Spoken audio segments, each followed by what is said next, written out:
En la primavera del 2009, el profesor John King de la Universidad de Westminster publicó un libro de 900 páginas titulado The Life and Death of Democracy, la vida y la muerte de la democracia. El libro tuvo una acogida excelente por parte de los medios británicos, desde el Financial Times hasta The Guardian. El profesor King afirma en su libro que la democracia representativa no ha nacido aquí en Inglaterra, sino en España, en la ciudad de León, en las Cortes Leonesas de 1188. Nosotros hemos querido venir aquí a oírlo de su propia voz. In the history of democracy, the birth of Parliament was an event without precedent. A new kind of institution for handling power non-violently through representation. But where was it born? According to most observers, it was in England. Big Ben is its symbol, that it was a gift, an incomparable gift of the English to world civilization. In fact, the historical evidence is against that view, because it turns out that the first parliament, a Cortes, happened in the spring of 1188 in the walled town of León in northern Spain, when King Alfonso IX drew together representatives of 3 estates to gather as the first ever parliament in the world. El Reino de León tuvo el don institucional. La costumbre ancestral y la normativa romano-visigoda fueron creando un conjunto legislativo que alumbraba maneras democráticas. Sorprende saber que la inmensa mayoría de los fueros vascos son de inspiración leonesa a través del fuero de Logroño, que vuelca literalmente los enunciados del fuero de León de 1017.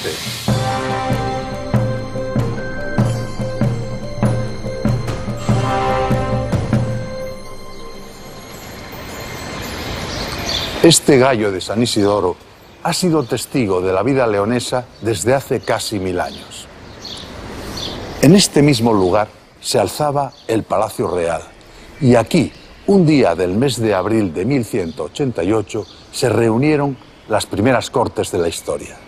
Imaginamos al rey, casi un niño todavía, con solo 16 años, recién regresado de Compostela, donde acaba de enterrar a su padre. Su madrastra le disputa el trono y él ha convocado curia, a la que ha llamado por primera vez al pueblo. Aquí están los obispos y los nobles, pero también los hombres del común, los cibes electi de las ciudades del reino.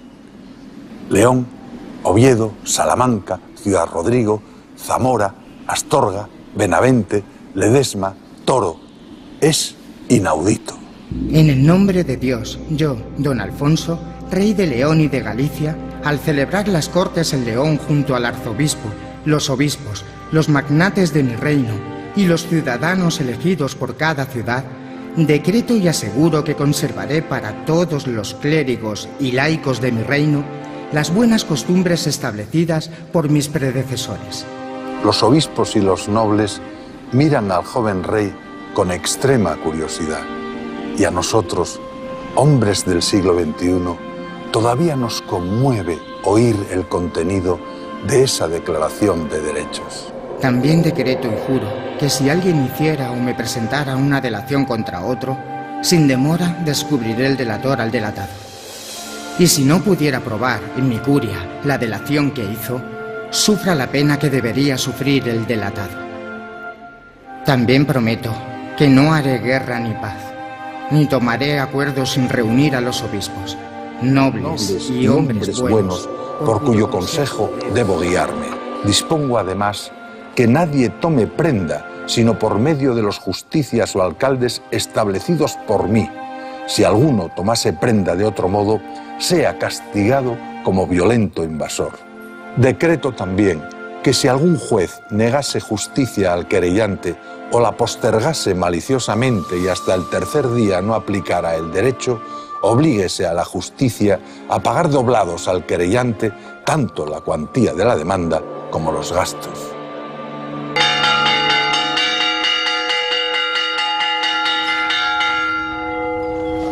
La experiencia leonesa enseña que en el devenir de la historia no suele haber frutos espontáneos. Un concejo abierto es una reunión de vecinos convocada a campana tañida, donde cada individuo se representa a sí mismo votando a mano alzada. La democracia, contrariamente a lo que se cree, no necesita de una especial retórica, sea esta lírica o épica. Basta con una buena porción de sentido común, aunque se exprese ásperamente. Lo tuyo y lo mío, tu persona y la mía, han de tener la misma protección. La democracia son intereses sujetos a la ley. Vamos a votar, votos a favor.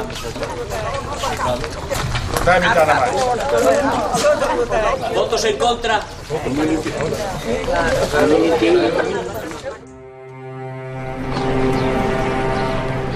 Alfonso IX no solo otorgó la llamada Carta Magna leonesa. En sus 42 años de reinado fundó la Universidad de Salamanca, primera de España, que vinculó a Santiago de Compostela. Fundó la ciudad de La Coruña. Otorgó fuero a Tui, a Llanes y a otras localidades de Galicia, Asturias y León. Derrotó a los musulmanes, conquistó Cáceres, Mérida y Badajoz y recuperó para su reino las tierras que le habían sido arrebatadas por Castilla. En las Cortes de Benavente de 1202 se fijan los principios y derechos económicos del reino y sus habitantes, antecedente de los presupuestos generales del Estado, que más tarde se extendería a toda Europa.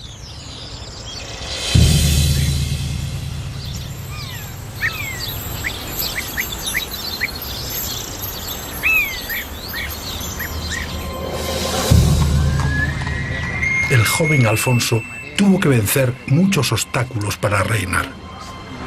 Su madrastra, Urraca Lope de Haro, hija del señor de Vizcaya, con intención de arrebatarle la corona para su propio hijo, llegó a enemistarle con su padre, Fernando II. De niño sufrió una sospechosa enfermedad que le dejó temporalmente ciego, y cuando peor lo tenía, huyendo hacia Portugal de las intrigas de su madrastra, supo de la muerte súbita de su padre en Benavente. Volvió rápidamente a León y se hizo coronar en febrero de 1188 con solo 16 años. Inmediatamente convocó a Cortes.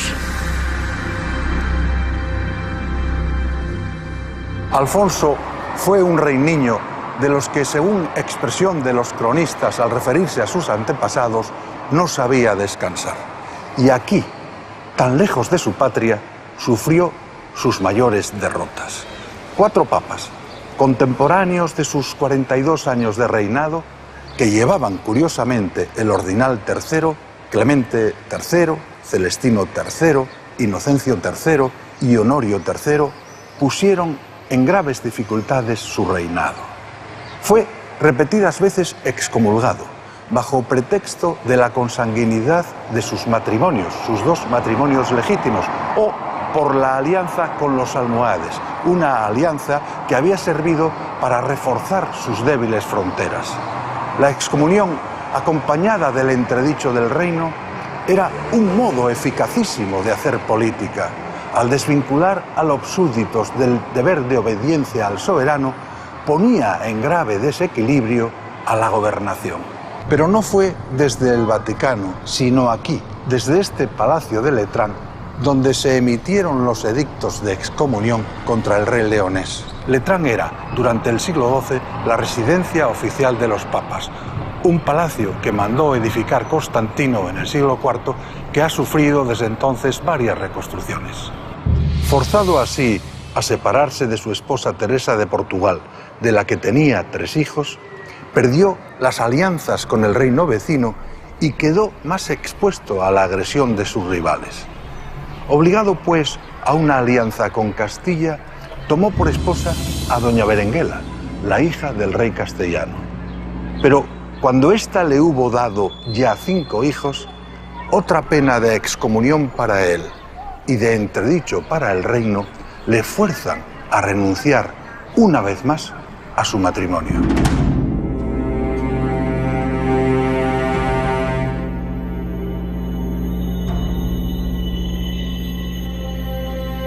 Las consecuencias políticas son ahora de mucha mayor trascendencia para la historia leonesa y para la historia de España. Alfonso podía heredar la corona de Castilla como consorte de Berenguela o como nieto de Alfonso VII. El divorcio forzado por Roma imposibilita el primer camino. El segundo, la propia Berenguela, que a la muerte de su hermano Enrique, efímero rey castellano, saca a su hijo Fernando mediante engaño de las tierras leonesas, abusando de la buena fe de Alfonso, y lo hace coronar rey de Castilla con el apoyo de la aristocracia y el alto clero castellanos. El Papa nada objeta. Fernando, conocido por la historia como el Santo, reinará en Castilla y León con ese mismo ordinal, tercero, que tan funesto le había resultado a su padre. No es aventurado suponer que la Iglesia contemplaba con poca simpatía ese acceso al poder de los hombres del común, los cives electi que Alfonso IX había llamado por primera vez en la historia a su curia.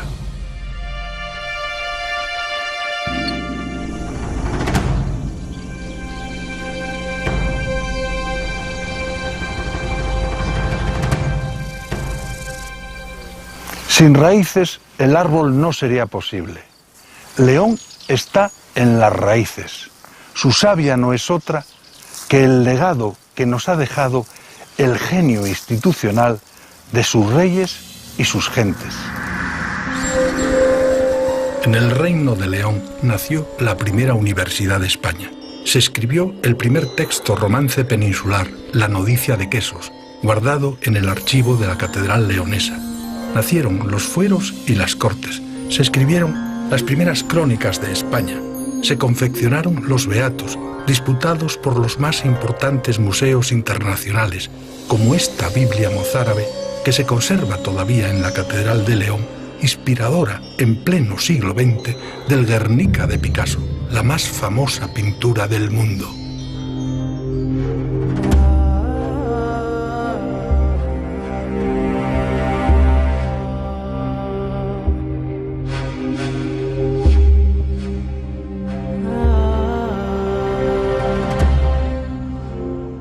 El poema de la conquista de Almería dice, hablando de León, según su parecer, se interpretan las leyes de la patria. Con su ayuda se preparan fuertes guerras. Como el león supera a los demás animales en fuerza y belleza, así esta ciudad aventaja a las demás en honor. Y también dice, solo él, se refiere ahora al emperador de León, domó a Castilla, poniendo sobre su cuello indómito el nuevo yugo de la ley.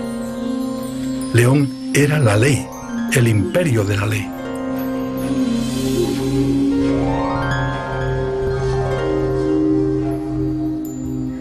El reino de León, el reino asturleonés, tuvo más de 500 años de vida independiente como Estado, 200 de ellos en Asturias, más de 300 en León.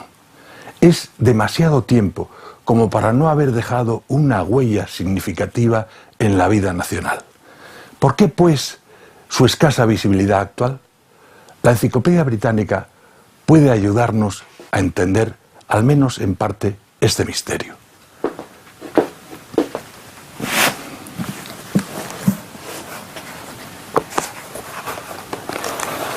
En entrada referida a León, entre otras cosas, se dice: la historiografía moderna española, o sea, los historiadores españoles, preocupados frecuentemente por justificar el separatismo medieval de Castilla, han procurado definir al León medieval como un tipo de Estado arcaizante y bizantinizado, presto al compromiso con los moros. La evidencia de esto está lejos de ser convincente. León llevó con éxito la lucha contra el califato y parece ser el primer reino peninsular que desarrolló instituciones populares parlamentarias. Así dice la Enciclopedia Británica.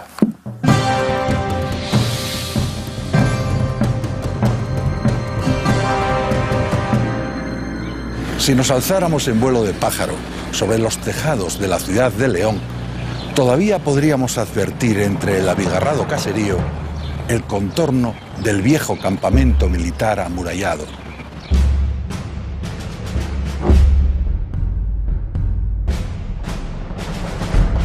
Regio VII, de la que según se dice toma la ciudad el nombre, establece su asiento permanente en la suave colina que trazan el Bernesga y el Torío al juntarse.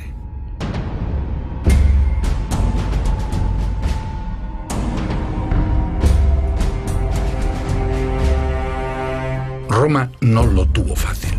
El historiador romano cuenta que astures y cántabros tan seguros estaban de sí mismos que afirmaban que antes llegarían a sus montañas las aguas del océano que las armas de Roma.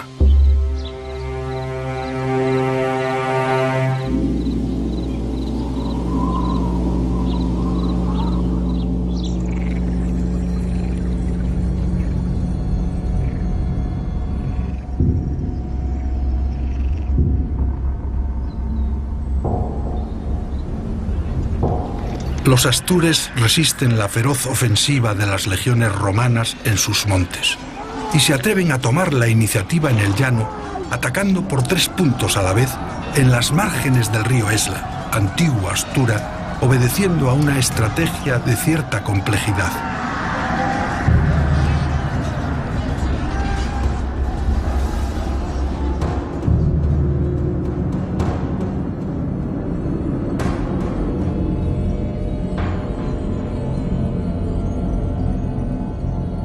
Pero los astures pierden. También los cántabros, el pueblo hermano, en lucha encarnizada, pro aris et focis, por los hogares y los altares. Sus montes son hollados, cercados y dominados. Castros y sendas se ensombrecieron con la silueta de los guerreros indígenas crucificados.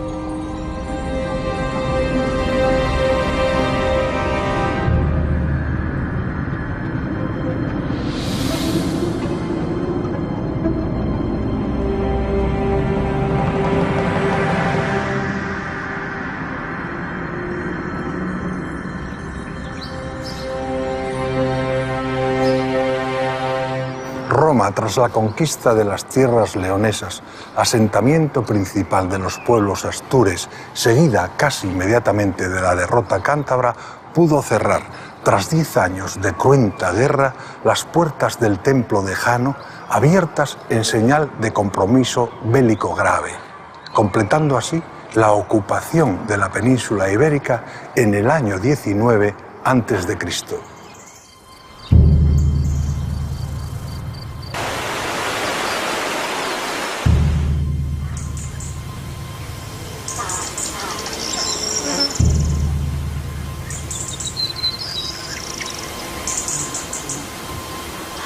Se trazan nuevas vías y caminos. Se horadan las montañas que se vacían de oro. Aquí, en las médulas, ha quedado la huella planetaria de esta agresión. El historiador romano Plinio da cuenta de una fertilidad no conocida en ninguna otra parte de la tierra, capaz de producir más de 20.000 libras de oro al año.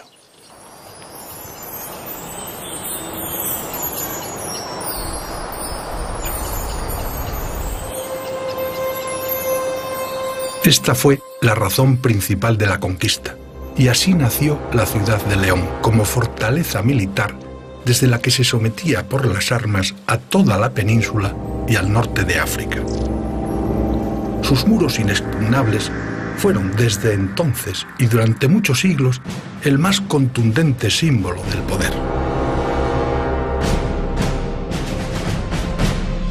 Es muy significativo el contraste entre Emérita Augusta, actual Mérida, con un circo y un teatro para unos 5.500 espectadores, y Legio, León, una austera fortaleza militar sólidamente amurallada.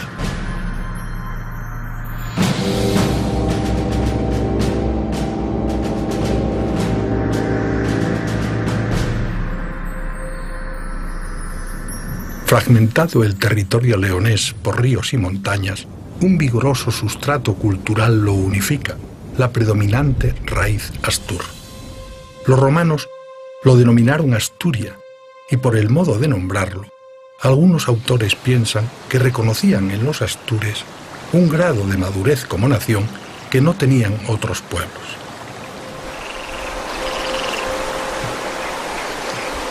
Su río madre, el Astura, actual Esla, vertebraba el núcleo principal de sus tierras, que originalmente llegaban del Cantábrico al Duero, y que se superpone perfectamente sobre un modo determinado de hablar el romance, el leonés, asturiano, asturleonés o bable, que todas estas denominaciones recibe.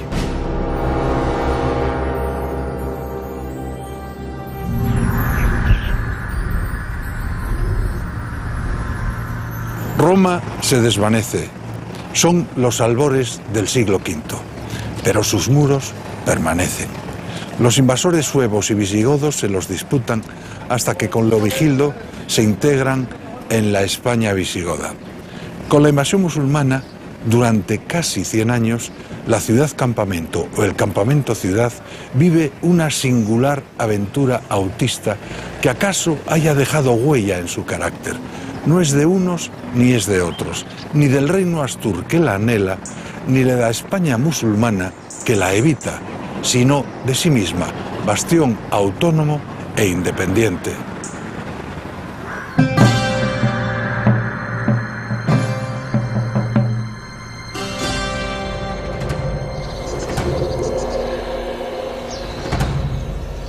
Es incierto el momento en que Elegio entra a formar parte del reino fundado por los astures en los picos de Europa. Alfonso el Sabio inicia así su crónica general de España.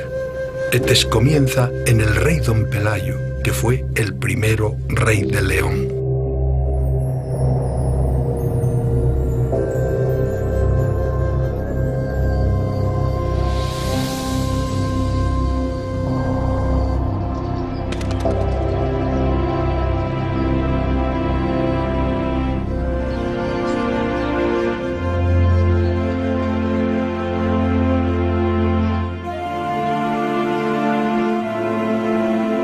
Dicen los cronicones que un Alfonso, el primero, de sobrenombre el Católico, conquista León en el 750, pero que no la puebla.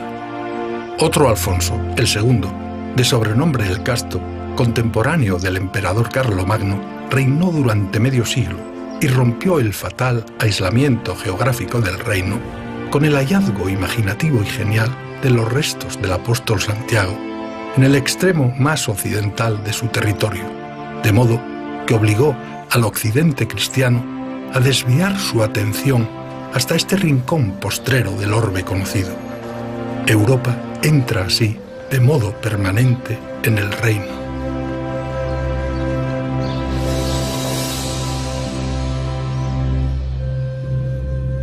León prolonga una dinastía de reyes con carácter que supieron entenderse con su pueblo. Reyes, muchos de ellos niños, que accedían al trono de modo harto azaroso y desplegaban una gran actividad o morían en el empeño. Alfonso III, de sobrenombre el Magno, otorga la capitalidad a León allá por el año 910. Le sucede su hijo García I, a este Ordoño II, que la consolida como capital del reino astur. Ordoño cede su palacio para la construcción de una catedral.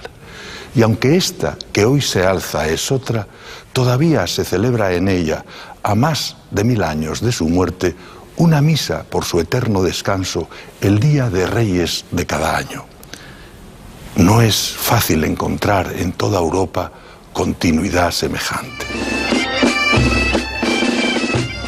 El estrecho parentesco entre leoneses, gallegos y asturianos arranca de cuando el camino de Santiago no había bajado aún de las estrellas.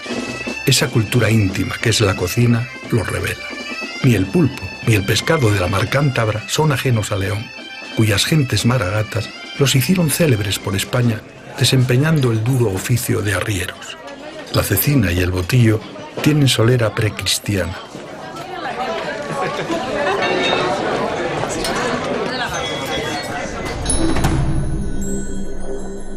Ramiro II conquistó Madrid, derrotó en Simancas con muy inferior fuerza a un ejército musulmán numerosísimo. Por primera vez empleó la caballería como un arma casi blindada, protegiendo sus caballos con sólidas y pesadas armaduras.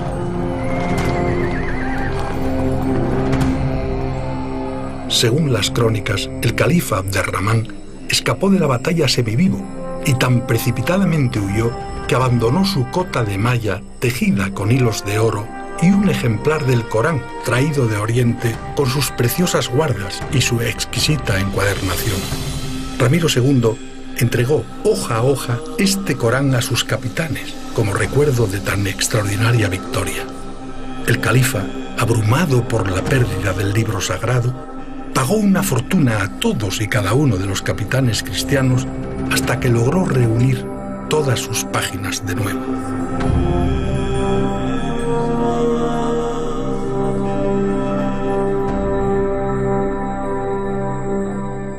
Esto es un objeto vikingo, idolillo escandinavo, segunda mitad siglo X hasta de Reno. En la lucha contra enemigos cercanos y lejanos, el Reino de León también rechazó los asaltos de las bandas piratas vikingas, gentes dominadas por la codicia más desaforada y una insaciable sed de sangre. Ramiro III, otro rey niño, los derrotó tras un año de devastadoras correrías por Galicia. El conde Guillermo Sánchez, a golpe de espada, los arrojó al mar, matando antes a su caudillo Ogunderedo e incendiando gran número de sus embarcaciones.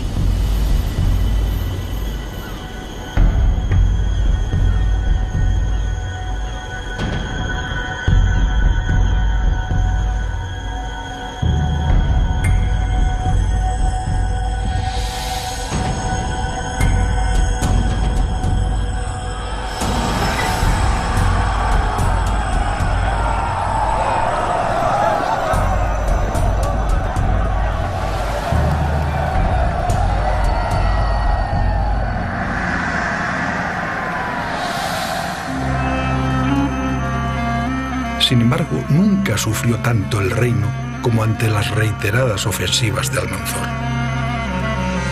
El caudillo árabe atacó con saña a León, defendida heroicamente por el conde Guillén, que murió en la lucha.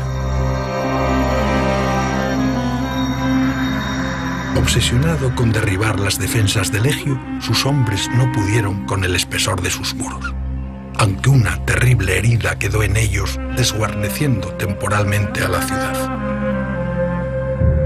Almanzor llegó a la misma Compostela y se llevó a Córdoba las campanas de su catedral a hombros de prisioneros leoneses. El reino de León se debilitó y se contrajo, pero no se rindió. La ciudad rehabilitó y reforzó sus murallas, que dejaron de ser romanas para empezar a ser leonesas.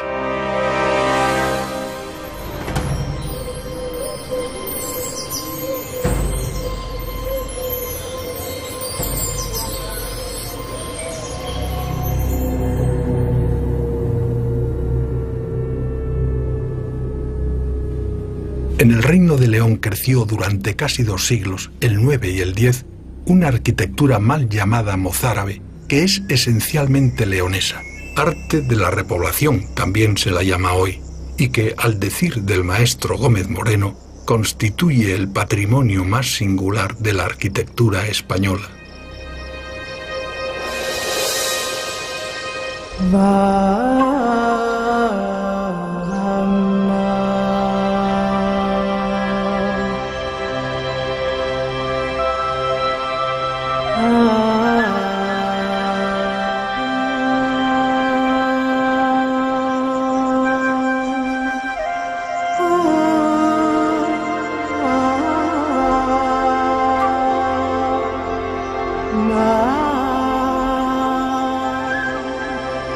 A veces, con la apariencia humilde de parroquias rurales, los interiores de estas iglesias contienen una fascinante originalidad. Y sorprende, y hasta admira, que a estas regiones del norte, carentes de huellas mahometanas directas, haya llegado como por milagro un polen genial, alimentado en la revolución artística que supuso la enorme empresa de Medina Zahara, por entonces en construcción, en la lejana y magnificente Córdoba de los califas.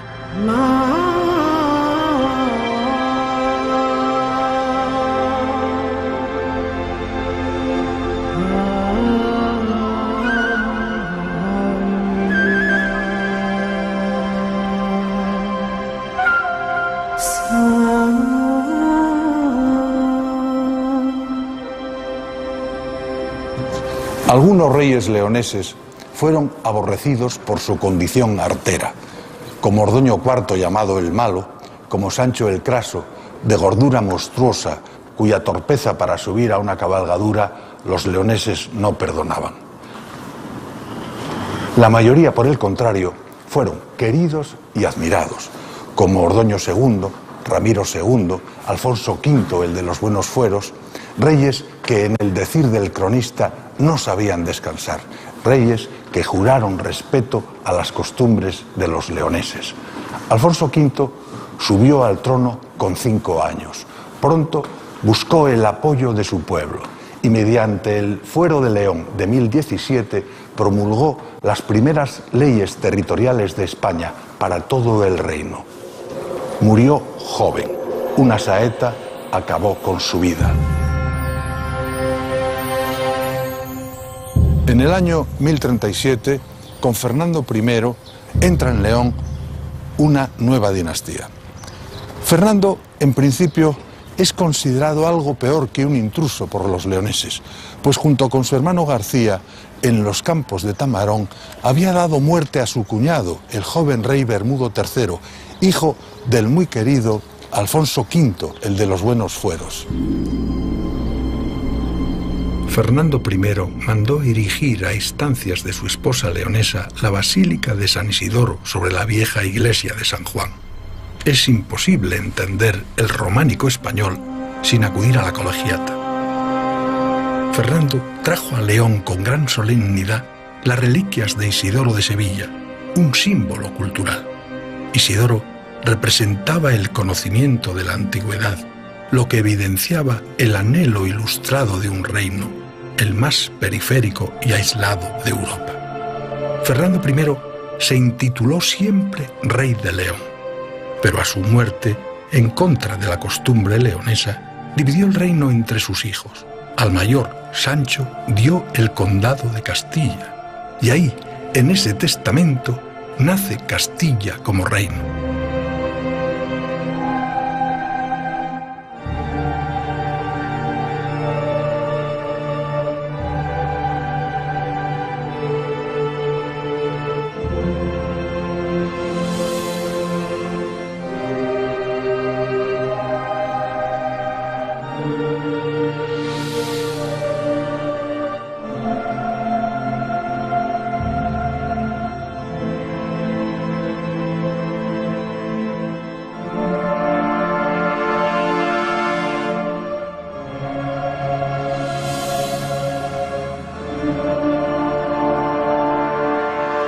Aquí yace el rey Alfonso, que pobló León después de la destrucción de Almanzor, y le dio buenos fueros, e hizo esta iglesia de barro y ladrillo. Hizo guerra a los sarracenos, y fue matado por una flecha en Viseu de Portugal. Alfonso VI, hijo de Fernando I, a la muerte de su hermano Sancho, primer rey de Castilla, en el cerco de Zamora, a manos del caballero leonés Bellido Adolfos, se proclama Imperator totius Hispaniae, es decir, emperador de toda España. Alfonso VI logra el sueño de sus antepasados, la toma de Toledo, capital que fuera del reino visigodo. Por esta puerta penetraron las fuerzas cristianas que mandaba el rey leonés un 25 de mayo de 1085. Desde entonces es conocida como Puerta de Alfonso VI. Alfonso otorga, según la costumbre leonesa, fueros y garantiza la seguridad de la población musulmana. Santo Domingo de Silos es el primer templo cristiano que se erige en la ciudad a la llegada de los leoneses. Destaca por su purismo y sencillez.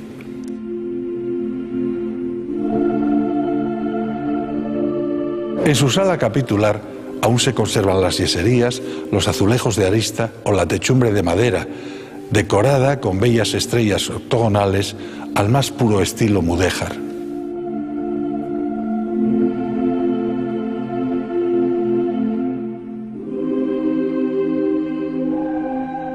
Siglos más tarde se le añadirían en su retablo mayor y en dos de los laterales del templo los impresionantes lienzos del Greco.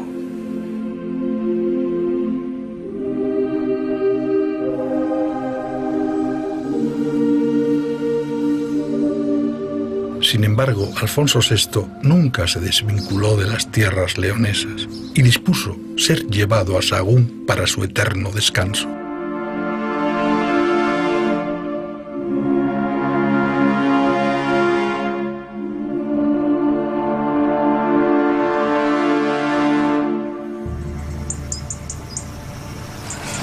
Encrucijada de caminos del Imperio Romano, Astorga, la Astúrica Augusta, capital del convento asturicense, guarda en su nombre los orígenes del reino y culmina la Vía de la Plata. Desde los mismos comienzos del reino leonés, dos corrientes ideológicas lo animan: la indígena, fraguada en la costumbre, y la que viene del poder. La armonía entre ambas engendra un fruto precioso, la democratización. El reino se prefigura como un estado de derecho prematuro. Corona, iglesia, aristocracia se amparan en la recuperación del reino visigodo para la empresa de la reconquista, pero necesitan contar con el pueblo, y al pueblo prometen una parte del botín. Así se cuenta en el poema de la conquista de Almería del siglo XII. Además de recompensa en esta vida y en la otra, prometen premios en plata y con la victoria les aseguran una vez más que serán dueños de todo el oro que posean los moros.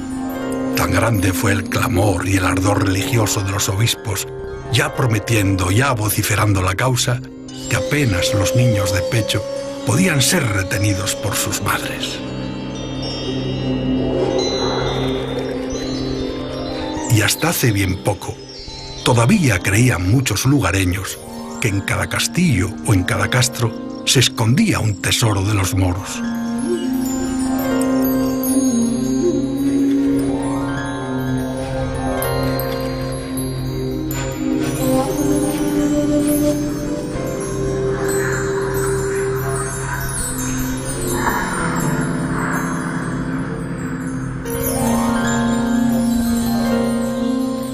Sin León, España no sería como la conocemos hoy, plenamente integrada en el mundo occidental. Con Alfonso VII, el reino llega al cénit de su poder. El 26 de mayo de 1135 convoca cortes en León, titulándose Imperator Totius Hispaniae. Un anónimo contemporáneo nos lo cuenta. Se sospecha que fuera Arnaldo, luego obispo de Astorga, que había llegado a León desde Barcelona en el séquito de doña Berenguela, la esposa catalana del emperador. Se arrodillan ante Alfonso VII en calidad de vasallos el rey de Navarra, los condes de Barcelona y Tolosa, y otros de Gascuña y Francia, y el caudillo moro Zafadola.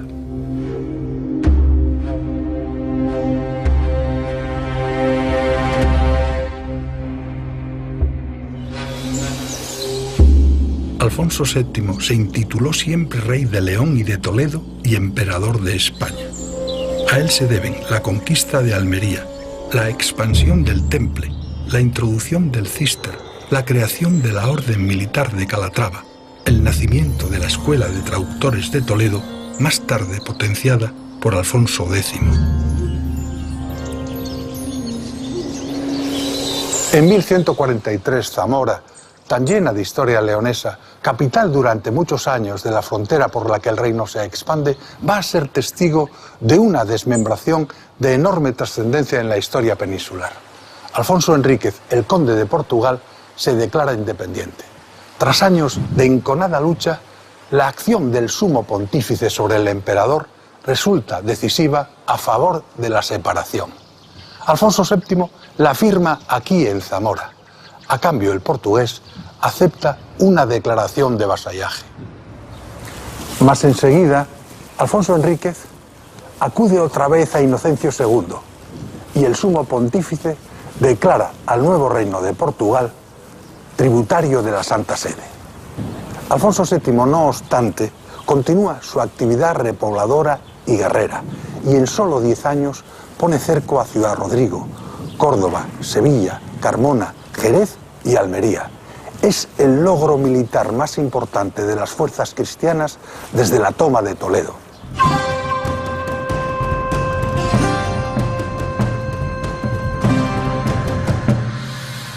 El protagonismo del pueblo es grande. Poco nos ha llegado de su vida bajo el cruel yugo romano, apenas el nombre de alguno de sus dioses en aras votivas. La romanización no deja aquí emperadores ni senadores, como en otras partes de España.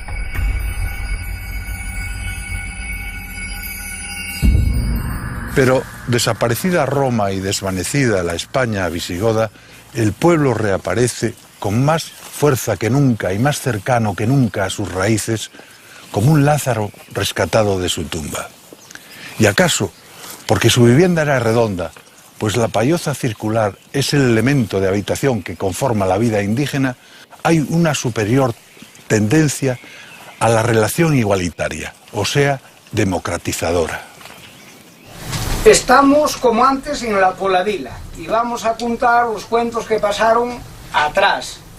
Houve dio señora por un camín arriba e encontra un carneiro cansado, que estaba nevando, chovendo, e a ver cansado, dixo, oi, prove carneiro, vou leválo para casa. E pilla la lombo, trae para casa, poila a secar así en son de lume. E ela tamén moi mollada, e quitou a roupa e ela secándose mucho, e a él, cuando se secou bien, agárrase pola cremalla, pola pergancia arriba, di, jujurujú, beso chastetas de alcú, e escapó el peralgo e adiós. E ele dixo, ela, cabrón, como me engañache. Pues le pasó a mi abuela con un cabrito, que era de Asturias. Fue a buscar un cabrito que le faltaba y trajo al demonio. Y lo calentó. Bien, todo al pie de lumbre y todo. El pueblo leonés ha sabido contarse historias en el filandón, manteniendo viva su habilidad para el discurso y la fantasía. Ha sabido mantenerse en forma, practicando luchas incruentas, ejercitando la destreza de sus músculos.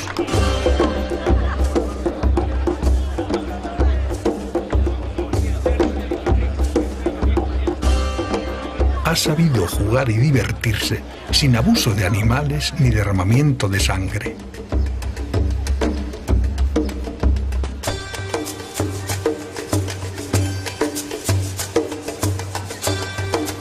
Está entrenado para la sutileza política, como en su fiesta de las cabezadas, llamada así por los ostentosos saludos entre cabildo y ayuntamiento, celebrada cada año desde 1154, en la que se repite una discusión, siempre renovada con ingenio, sobre si el cirio que se entrega es foro o es oferta.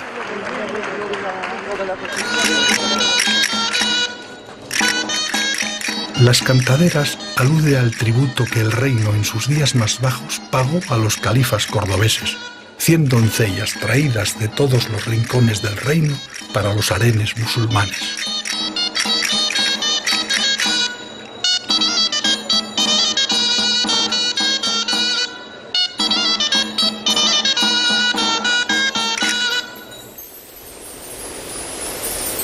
En esta plaza del grano, en cuyo frío silencio hay como un milenario susurro de latines, el histórico reino de León no ha acabado de desvanecerse. Todo lo acontecido en León sucedió hace mucho tiempo, de modo que parecería un sueño si el genio del arquitecto no hubiese legado a nuestros días los grandes monumentos de la gloria alcanzada por sus hombres.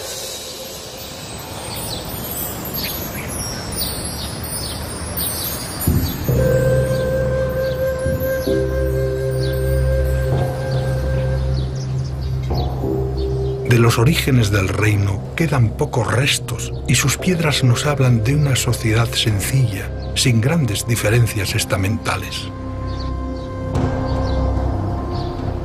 Eso vendrá más tarde.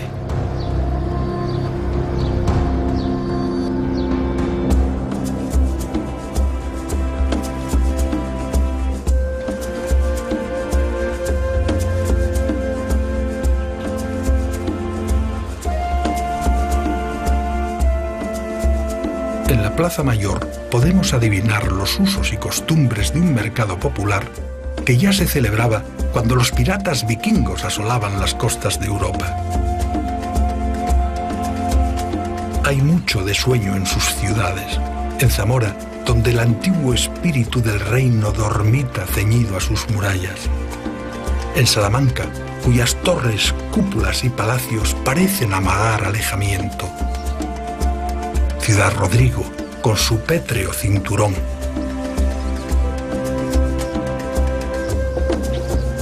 Ponferrada, Astorga, Benavente, Sagún, Villafranca, ciudades todas del viejo reino.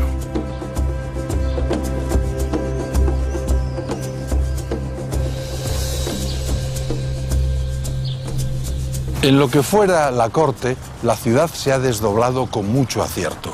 Hay una ciudad madre y una ciudad hija, linajuda y airosa, que será tanto más bella cuanto que la suma de sus partes, la antigua y la nueva, sea más armónica.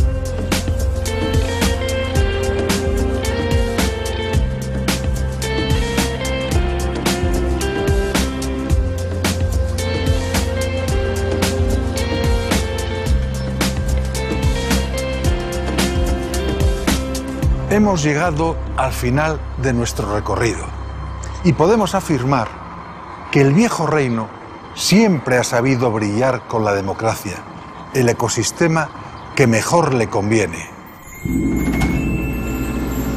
Cuenta la leyenda que en las tardes de abril solía deslizarse, blanco y reluciente por las aguas del Bernesga, un cisne, ave de tierras nórdicas y frías que, según escribió un cronista local, dejó de anidar en estas latitudes a la muerte de Alfonso IX, último rey de León. Desde entonces, la voz del viejo reino se pierde en el fragor de la historia de España, por más que su espíritu perviva entre sus gentes. Y aunque nada dijeron los cronistas sobre que el cisne había de volver, ahora, tantos años después, se le ha visto de nuevo con la luz de la tarde declinando sobre el río.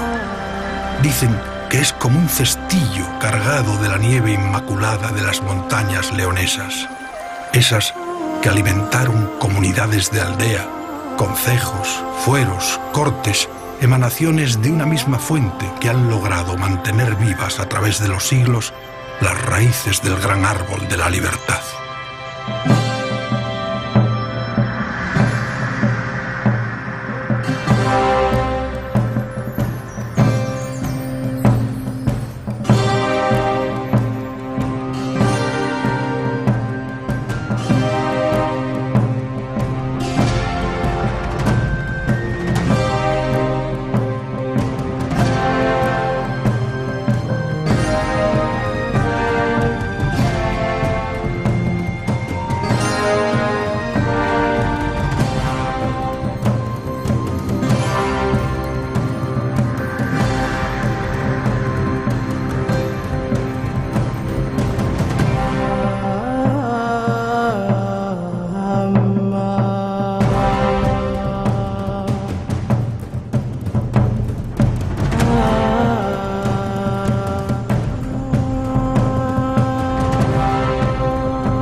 En la primavera del 2009, el profesor John King de la Universidad de Westminster publicó un libro de 900 páginas titulado The Life and Death of Democracy, la vida y la muerte de la democracia.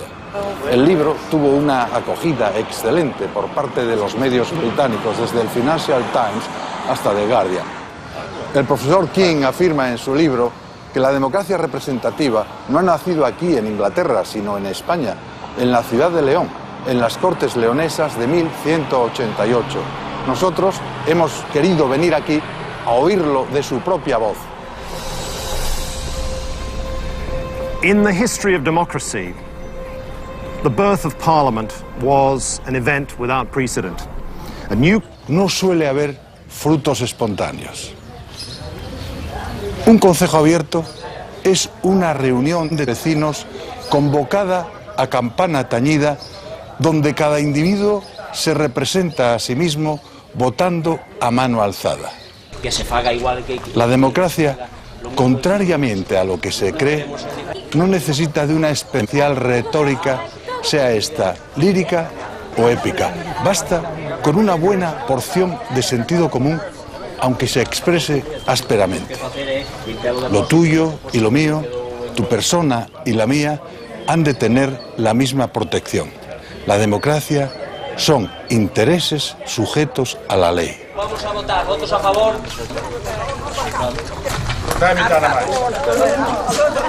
¿Votos en contra?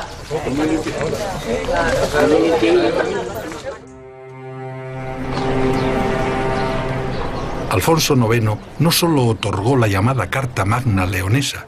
En sus 42 años de reinado fundó la Universidad de Salamanca, primera de España, que vinculó a Santiago de Compostela.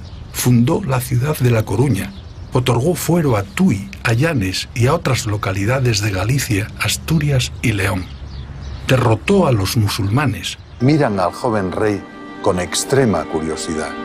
Y a nosotros, hombres del siglo XXI, todavía nos conmueve oír el contenido de esa declaración de derechos. También decreto y juro que si alguien hiciera o me presentara una delación contra otro, sin demora descubriré el delator al delatado. Y si no pudiera probar en mi curia la delación que hizo, sufra la pena que debería sufrir el delatado. También prometo que no haré guerra ni paz, ni tomaré acuerdos sin reunir a los obispos, nobles y hombres buenos, por cuyo consejo debo guiarme. Dispongo además que nadie tome prenda, sino por medio de los justicias o alcaldes establecidos por mí. Si alguno tomase prenda de otro modo, sea castigado como violento invasor.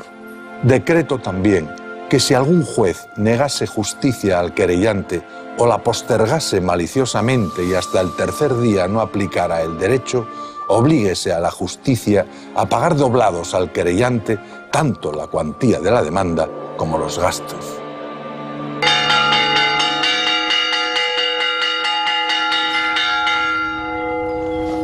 La experiencia leonesa enseña que en el devenir de la historia, este gallo de San Isidoro ha sido testigo de la vida leonesa desde hace casi 1000 años.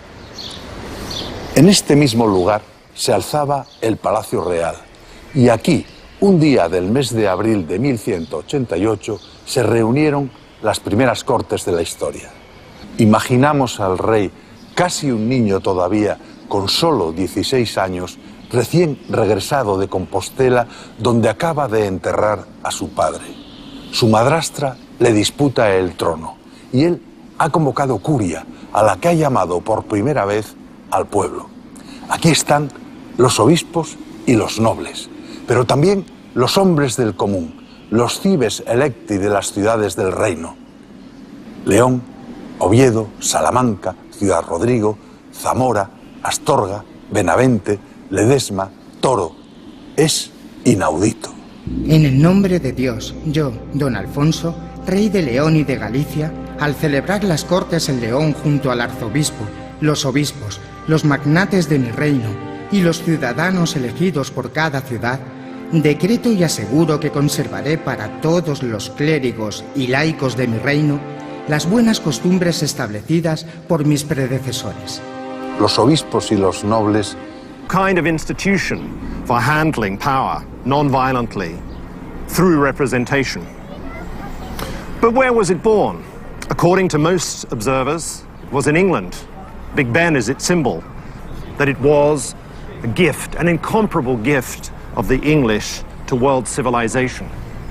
In fact, the historical evidence is against that view, because it turns out that the first parliament, a Cortes, happened in the spring of 1188 in the walled town of Leon in northern Spain, when King Alfonso IX drew together representatives of 3 estates to gather as the first ever parliament in the world.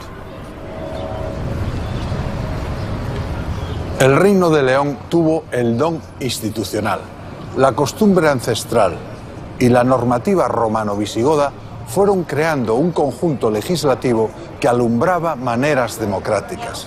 Sorprende saber que la inmensa mayoría de los fueros vascos son de inspiración leonesa a través del fuero de Logroño, que vuelca literalmente los enunciados del fuero de León de 1017.